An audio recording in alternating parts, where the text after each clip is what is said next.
Mėgaukitės dienomis. Gyvenkite dėl pasiaukojimo kitų laimiai. Nes pačių laimė yra labai abstraktus dalykas. Žinai, ne visada dovanas atneša mums pačias džiaugsmingiausias akimirkas. O galų gale ne visi pasilinkėjimai arba linkėjimai padeda tau gyvenime. Tiesiog nesirūpinkite ir gyvenkite tiesiog pagrindais, kurios išmokote.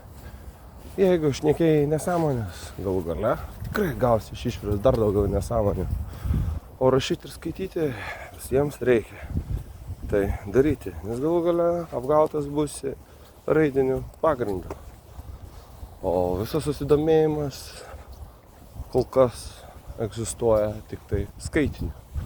Taigi galų gale skaičių ir tam tikrų mūsų gyvenimo laiko akimirkų ne visada sugrąžinsi, bet galų gale visada prisiminsi.